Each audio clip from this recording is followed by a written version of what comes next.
Voltando para Apocalipse capítulo 14, nós estamos aqui diante, portanto, da colheita final.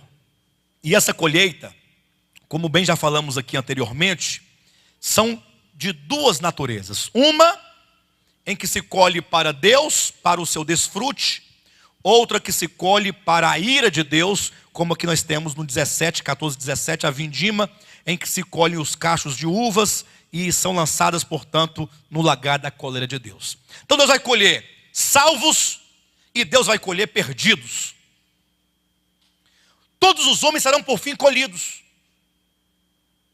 porque todos foram plantados na terra e todos darão frutos.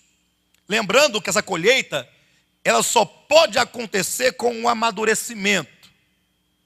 De sorte que você que é um salvo em Cristo, portanto você é trigo, conforme a parábola do trigo e do joio, em Mateus capítulo 13, Deus um dia vai te colher. Você será colhido para Ele, mas só será colhido por ocasião do seu amadurecimento. Você precisará amadurecer. O que significa esse amadurecimento? É que você, por fim, você vai chegar a uma condição. Você vai chegar a uma condição de dar a Deus os frutos que Ele tanto espera, que Ele tanto aguarda.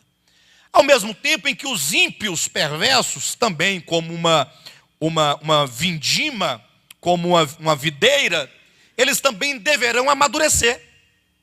Amadurecer nas suas transgressões, nos seus pecados. Eles têm que estar no ponto certo de serem pisados, de serem punidos. Lembram quando Deus falou para Abraão, lá em Gênesis, capítulo alguma coisa, versículo alguma coisa nesse sentido? Estava lá Abraão na terra de Canaã, já andando, e Deus falou assim: olha, Abraão, essa terra foi a que eu te prometi. Só que você não vai se apropriar da terra agora.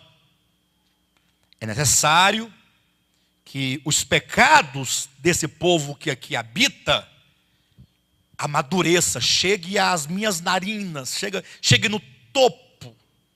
Isso vai acontecer daqui a 4 gerações. E então, daqui a 4 gerações, eu vou punir esse povo, matando-os e limpando a terra dos seus pecados, e aí sim eu darei essa terra aos seus descendentes. Então observa que Deus poderia ou não poderia? Ele fala assim: vamos sair daqui todo mundo, seus pecadores, vamos embora, chega, mata todo mundo. Abraão, é sua terra. Poderia? Mas, ele fala, não, ele tem que amadurecer primeiro. Os pecados têm que chegar numa condição tal que tem que ser agora colhidos. Então o princípio que qual é? A colheita, seja do povo de Deus ou dos ímpios, exige amadurecimento. Amadurecimento no sentido positivo, que cheguemos nós a cumprir o que Deus deseja que se cumpra em nós. No aspecto negativo, que se cumpra nos ímpios aquilo que tem que ser cumprido para que o poder de Deus sobre a vida deles e a justiça de Deus se manifeste de maneira clara e contundente, de maneira que todo o universo, por fim, contemple as obras de Deus. O problema é que quando se fala de obras de Deus, sempre se pensa em coisas positivas. O cego enxergou, são as obras de Deus. Abriu o mar vermelho, são as obras de Deus. E não consegue ver que quando o povo de Israel saiu do Egito e atravessou o mar vermelho, o povo, Faraó e seus exércitos entraram também perseguindo o povo de Israel, e as rodas dos carros foram travando dentro do rio, dentro do mar, e eles ficaram impedidos de sair dali. Quando todo o povo de Israel saiu do outro lado, aí Deus fechou o mar, matando a todos eles ali, Faraó e seus exércitos, né? E ali também foram as obras de Deus. Não somente o fato do cordeiro pascal ser imolado lá no Egito, obra de Deus, as pragas caíram, obra de Deus, o livramento do Egito, obra de Deus, o povo passará salvo, obra de Deus, a morte dos egípcios, obra de Deus.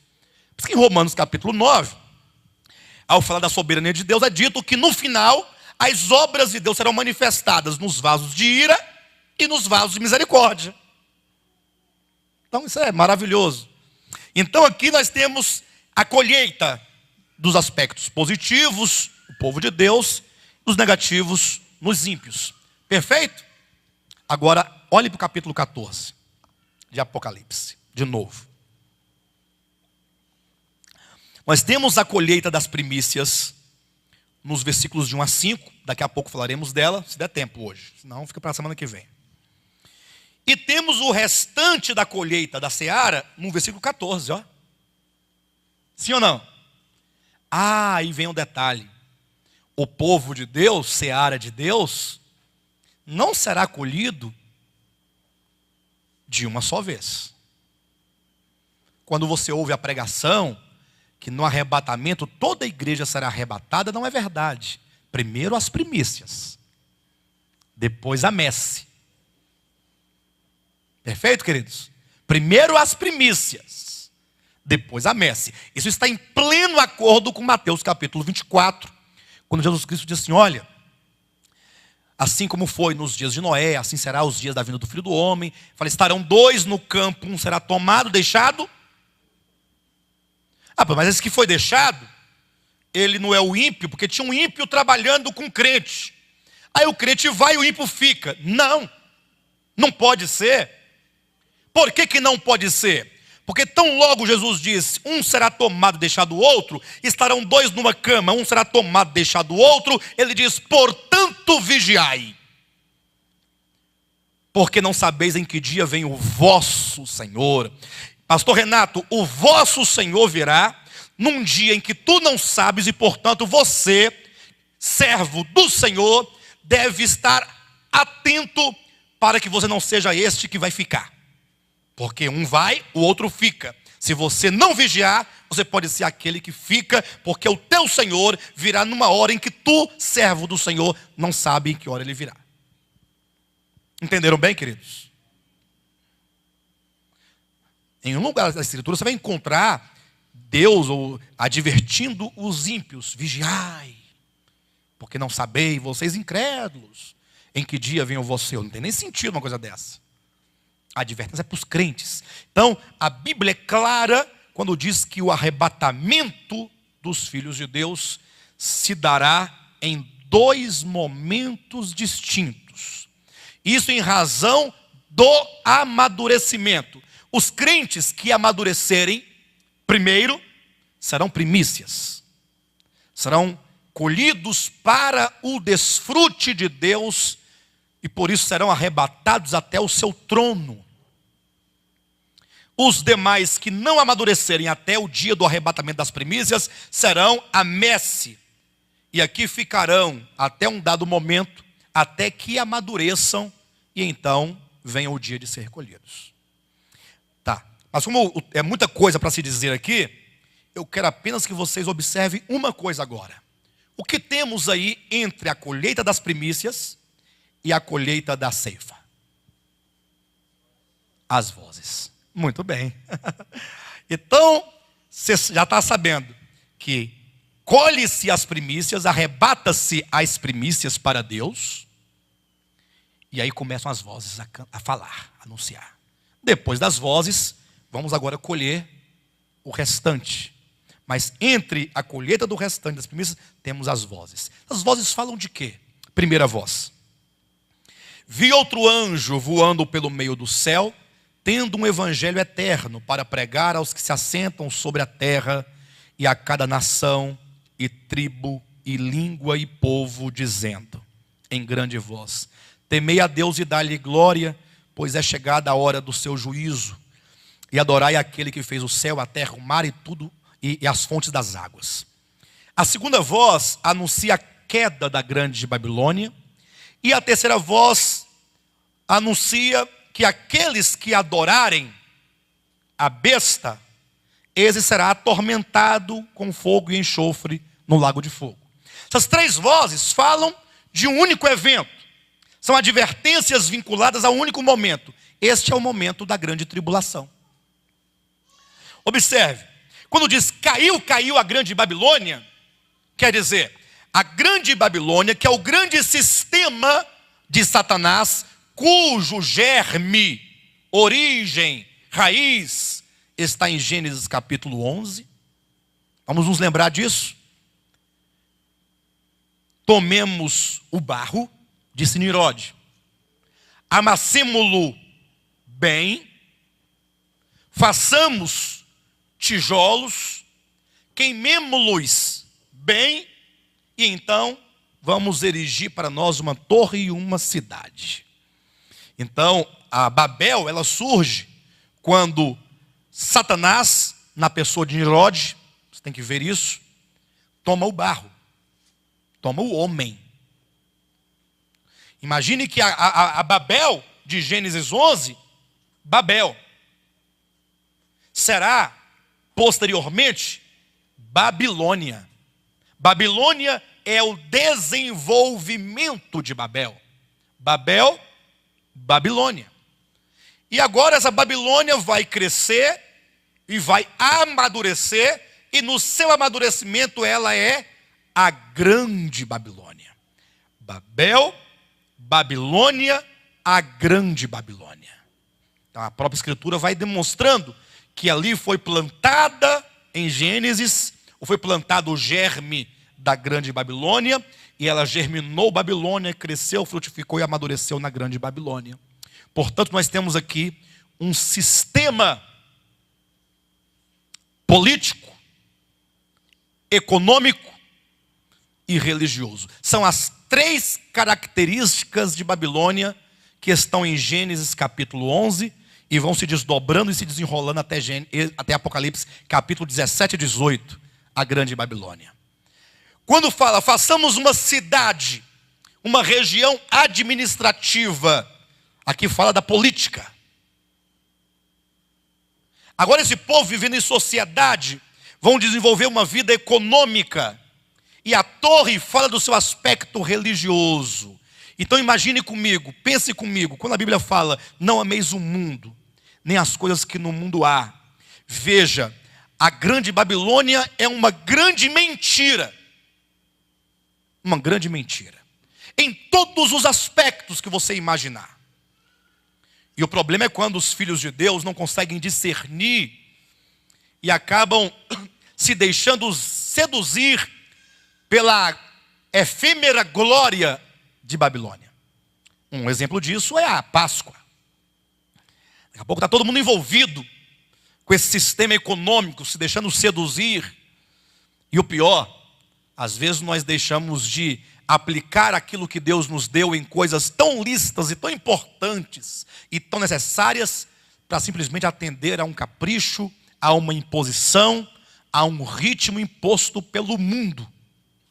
Então, não deixe. E a religião é outro engano. Babilônia é um grande engano.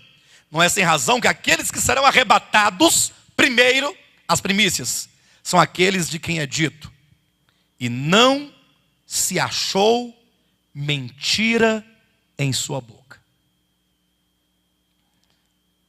A questão da verdade, essa é uma questão tão preciosa, tão grande.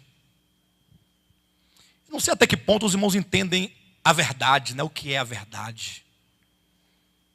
A verdade é muito mais ampla do que a verdade da Escritura. A verdade é tudo aquilo que é. Porque aquilo que não é, se disfarça. A grande Babilônia é um grande engodo de Satanás para massificar os homens e distanciá-los de Deus e da verdade. Por isso que é dito, peguemos o barro, peguemos o homem, pó da terra, amassemo-lo bem, ó. Vamos informá-los a todos em formas e vamos fazer dos homens tijolos, tudo igualzinhos. E com esses homens vamos criar um grande sistema de rebelião contra Deus. Jesus falou o seguinte, João diz, não ameis o mundo. Jesus diz, em Mateus capítulo 6, não andeis ansiosos pelo que comer e pelo que vestir. Ele está falando do mundo, ele falou assim, são os gentios que se preocupam com essas coisas. Buscai, pois, em primeiro lugar o reino de Deus e a sua justiça. O reino de Deus e a justiça de Deus se distancia desse mundo perverso econômico. Porque deixamos de confiar no Criador, deixamos de confiar naquele que nos sustenta, aquele que é o dono do ouro e da prata, e agora nos lançamos dando o nosso melhor, a nossa vida, a nossa saúde, com uma ansiedade tremenda para possuir o comer, o beber e o vestir e o aposentar-se, finalmente. Babilônia. Olha, os gentios é que buscam por essas coisas. Quanto a vocês, não andeis ansiosos. Não é que você não deve se planejar, é que você não deve colocar a sua confiança no seu braço. Se eu não empreender deste modo e a todo custo, a ponto de perder minha família e perder o reino de Deus, perder a comunhão, se eu não for o melhor no meu empenho e na minha indústria, você está em Babilônia. Isso é uma grande mentira. Quem aqui hoje almoçou? Levanta a mão. Comeu arroz, feijãozinho, saladinha. E quem não almoçou, de 2 uma, de 3 uma. Ou você estava jejuando, ou você estava sem fome, não vou comer, ou de tão ansioso você não teve tempo de se alimentar. Pastor, pode ter uma quarta, não tinha um alimento. Eu acho pouco provável isso aqui. Um arrozinho você tinha, feijãozinho. Pouco provável. E talvez se você não tivesse, de fato não tem o alimento, é muito provável que o mundo te esgota de tal maneira que você está gastando mais do que tem e por isso faltou. É porque você vai gastando, compra o que não deve, compra o que não pode. Aí no final vai faltar, ué. Possuir o que não pode, desesperado, porque o mundo, ele impõe que você tem que ter. Aí se você não tiver, você se frustra. Tem gente com depressão, tem gente morrendo, tomando tarja preta, porque não deu conta da pressão do mundo. É Babilônia. Mas um dia esse sistema vai cair. Ele vai cair. E só a verdade de Deus vai prevalecer. Dinheiro, a religião. A grande Babilônia é uma religião. Uma grande religião que se manifesta em várias religiões, mas o espírito é o mesmo. Por isso que essa prostituta tem nas mãos um cálice de ouro cheio de abominações e tem dado a muitas pessoas, aos reis da terra, a muitas nações, do vinho da sua prostituição. Uma religião que não confia em Deus. Uma religião que, falando de Deus e acerca da salvação de Deus, diz que se os homens não fizerem, não poderão ser salvos. Que é o princípio da Torre de Babel.